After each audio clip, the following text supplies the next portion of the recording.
Magandang araw po sa inyong lahat. Sana matapos niyong panoorin itong aking vlog ay makapag-subscribe kayo sa aking YouTube channel. At sana itong vlog kong ito ay mai-share nyo sa inyong mga kaibigan, sa inyong mga kasamahan at importante sa inyong mga co-teachers. At sana matapos niyong panoorin itong vlog kong ito, pakihit na lang din yung notification bell para every time na nagkakaroon ako ng bagong vlog ay palagi kayong manonotify.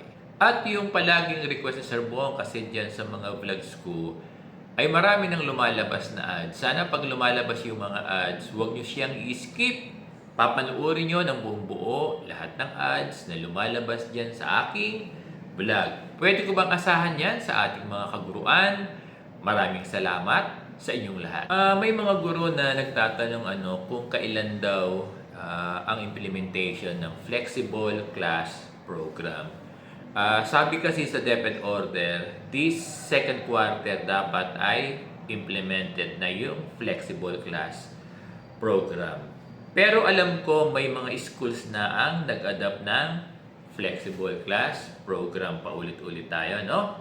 Ano ba ang inadapt ng school nyo? Yung 45 and 40 minutes na daily lahat ng learning areas or yung option na 50 minutes, 55 minutes, and 60 minutes na 5 days yung Math, Science, English, and ESP at 4 days naman yung AP, MAPE, Filipino at TLE.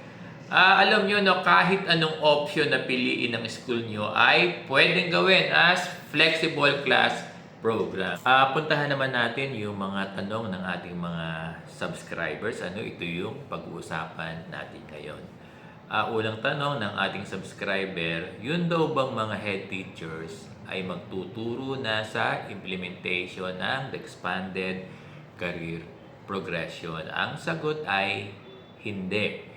Sa career progression, pwede nila piliin na magpatuloy sa kanilang head teacher position at ipagpatuloy nila yung kanilang task na more of administration. Sa career progression, coterminous yung kanilang position. Once na mag-retire na yung isang head teacher, madi-dissolve na yung kanyang item at hindi na ito maaari pang applyan. Ganito ang mangyayari sa career progression. Sir Bong, paano po yan kung nag-retire na ang isang head teacher at hindi na po pwede na applyan yung kanyang item? Sino na po ang papalit sa kanila to lead the department? Alam nyo, ang mangyayari niyan, dahil wala ng head teacher item, pwedeng mag-appoint ng coordinator yung inyong principal for the department. Or pwedeng mag-designate ng subject group head yung inyong principal para sa isang department na wala ng head teacher item. Sino ang posibleng i-designate ng principal to act as subject group head or coordinator ng department? Most probably, yung master teacher ang i-assign ng inyong principal. Sir Bong, 2 or 3 po kaming master teacher sa department namin. Sino po sa aming 3 ang i-assign na department coordinator or subject head coordinator?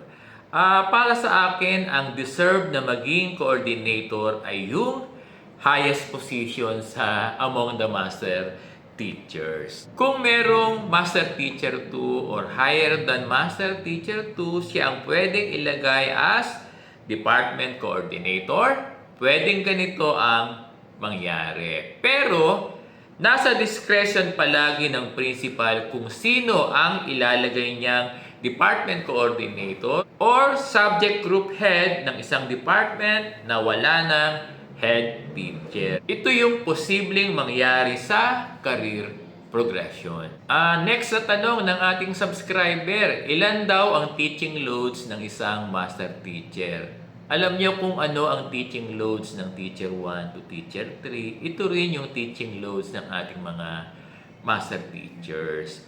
Totoo na may DepEd issuances na dapat maximum loads yung ating master teachers. Dapat daw ay 6 teaching loads sila at walang class advising.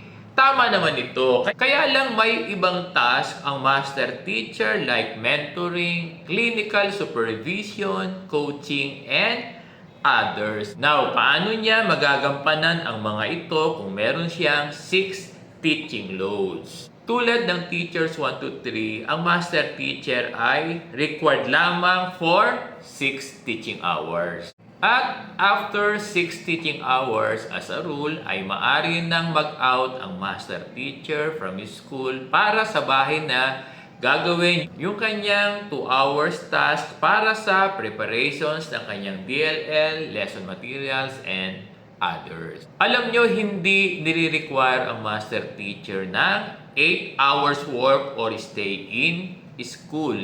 Kaya kung ganito ang parameters ng kanyang task as master teacher, dapat ang teaching load ng isang master teacher ay nasa 5 sections lamang. Para yung 1 hour niya ay maaari niyang gawin yung mga task niya for classroom observation, mentoring and coaching, clinical supervision, at marami pang iba.